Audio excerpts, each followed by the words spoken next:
स्मिता स्तदोपधार्य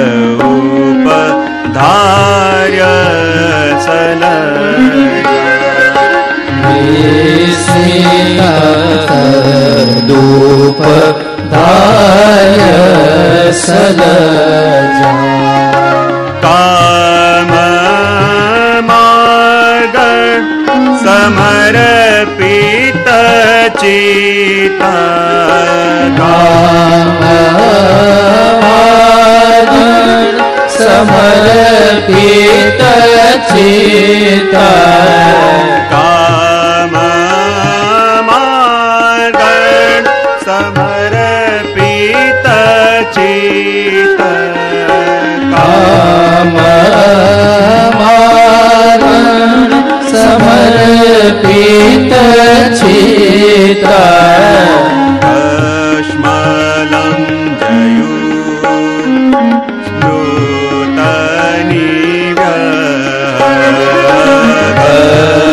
कश्मलं जयु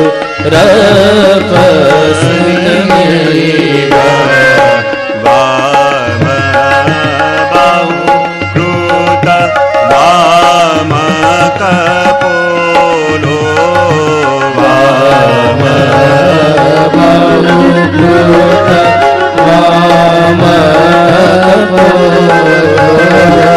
वल्गीत भ्रू अधरा प्रीत वल्गीत भ्रूरधरार्पित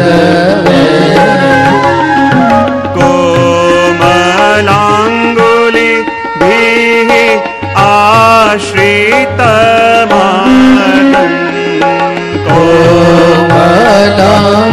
कोमलाङ्गुलिभिः आश्रित मार्ग कोमलाङ्गुलिभिः आश्रित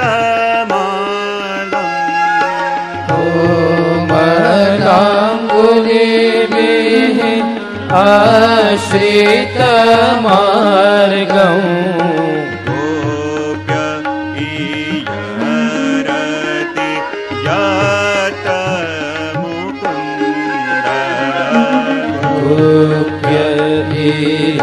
गोप्यहयति यत मुकुन्द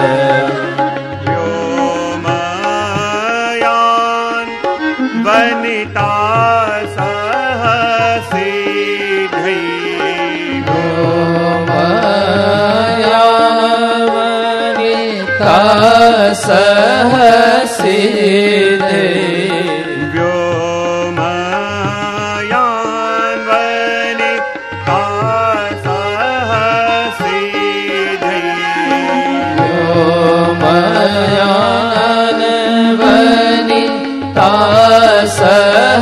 सहसिते विस्मिता स्तदोपधार्य सलजा विस्मिता स्तदोपधार्य सलजा काममार्ग समर्पित चित्ता काममार्ग समर्पित चित्ता काममार्ग समर्पित चित्ता काममार्ग समर्पित चित्ता कश्मलं जयूरव स्मृतनिव्य कश्मलं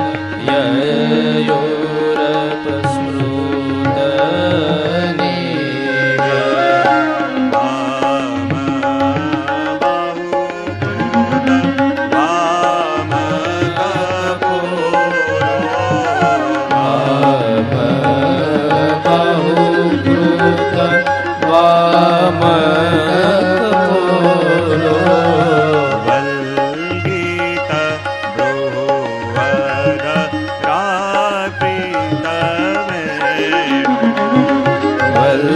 ગીત વૃદ ધરાતી કરે. હે સખી, શું બતાવું, જ્યારે પ્રભુ વેણુનાદ કરતા હતા અને આકાશમાં એ દેવપત્નીઓ પોતાના પતિ દેવતાઓની સાથે બેસી વિમાનોમાં પ્રભુના દર્શન કરવા માટે આવ્યા, અને જ્યારે આ વેણુનાદના સ્વર એ દેવ સ્ત્રીઓના કાનમાં જઈને પડ્યા, કામ માર્ગ સમર્પણ ચિત્ત વિત્તા, અને જ્યાં આ વેણુના સ્વર એમના કાનમાં પડ્યા, એ દેવ સ્ત્રીઓની દશા એવી વિહવળ થઈ ગઈ, દેહનું ભાન ન રહ્યું, વસ્ત્રોનું ભાન ન રહ્યું. ટગર પ્રભુના મુખારવિંદના દર્શન કરવા લાગી. મનમાં સંકોચ છે, મનમાં લજ્જા છે. જો તો ખરા, અમારા પતિ અમારી સાથે ઊભા છે અને કોઈ પરપુરુષના વેણુનાદનું શ્રવણ કરી મારી આવી દશા જોશે, શું વિચાર કરશે? આ કોઈ સાધારણ દેવ સ્ત્રી નથી. શબ્દ આયો વનિતા, જે સ્ત્રી સ્નેહથી ભરેલી છે, જે પોતાના પતિને પણ ખૂબ પ્રેમ કરે છે, એવી આ સ્ત્રી છે. અને એવા દેવ સ્ત્રીઓ જ્યારે આકાશમાં બેસીને આવી અને જ્યારે પ્રભુએ વેણુનાદ કર્યો, અરે વેણુનાદને તો સહી શકી, પણ જ્યાં પ્રભુએ પોતાની વામ ભૌને ઊંચી કરી પોતાની દ્રષ્ટિનું દાન આપ્યું અને પ્રભુના આવા અદ્ભુત સ્વરૂપના દર્શન કર્યા, પોતાની પીડા અસહ્ય થવા લાગી, પોતાનું સ્વરૂપ ભૂલી ગઈ, પોતાના વસ્ત્રોનું ભાન ન રહ્યું, મૂર્છિત થઈને પડવા લાગી, વસ્ત્રોના હોશ ન રહ્યા. વિચાર કરવા લાગી, આ સૌંદર્ય, આ શોભા નું પાન કયા જન્મના પુણ્યોને કારણે મને થઈ રહ્યું છે? કારણ કે પ્રભુનું સ્વરૂપ જ એવું છે, પ્રભુની શોભા જ એવી છે કે જે એ દર્શનના પાન કરે. કહેવાય ને, બે વસ્તુ દુનિયામાં અજીત છે, જેને જીતી ન શકાય. એક તો મોહન અને બીજું માણસનું મન. આ બે વસ્તુને ક્યારે જીતી ન શકાય, પણ આ બે તત્વો યદિ પરાધીન બન્યા છે તો હંમેશા પ્રેમને કારણે પરાધીન બન્યા છે. મન પંછી તબ લગ ઉડે વિષય વાસના માય, પ્રેમ બાજ કી ઝપટ में जब लग आवे नाय. આ મનરૂપી પંછી આ વિષય વાસનાના આકાશમાં ત્યાં સુધી ઉડતો રહે કે જ્યાં સુધી પ્રેમરૂપી બાજના પંજાનો શિકાર બન્યો નથી. એકવાર જેમ એક બાજના પંજામાં કોઈ પક્ષી આવી જાય, પોતાની ચેષ્ટાઓ ભૂલી નિશ્ચિત થઈને ત્યાં પડી જાય, અને એવી જ રીતે જ્યારે પ્રભુ કે જે કોઈનાથી વશમાં ન થાય અને પ્રભુ પણ વશમાં થાય તો માણસના પ્રેમથી થાય. અને આ વનિતા છે જે સ્નેહથી ભરેલી છે, અને માટે પ્રભુના દર્શન તો થયા. અને પ્રભુની આ સ્વરૂપની છટા પણ કેવી હતી, જેનું વર્ણન અમારા દયારામભાઈ કરે છે ને, કે પ્રભુનું સ્વરૂપ કેવું લાગતું હતું. માને એના મનમાં બી એ જ ભાવ હતા.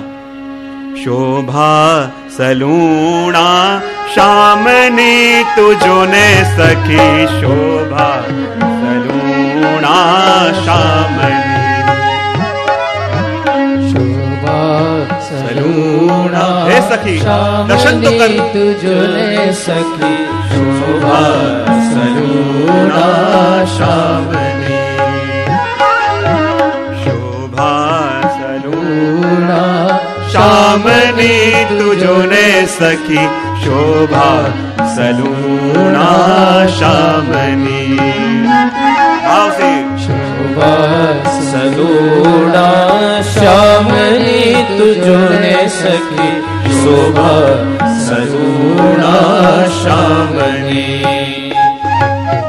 કોટી કંદર્પને લજાડે એનું મુખડું, કોટી કંદર્પને લજાડે એનું મુખડું, કોટી કંદર્પને લજાડે એનું મુખડું, કોટી કંદર્પને લજાડે એનું મુખડું.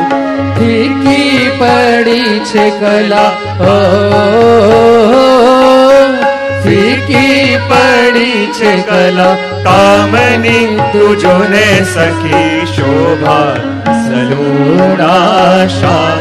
હે સખી દર્શન તો કર, કયા જન્મના પુણ્યનો ઉદય થયો છે, કેવા સ્વરૂપના દર્શન થઈ રહ્યા છે. શ્યામની તુજોને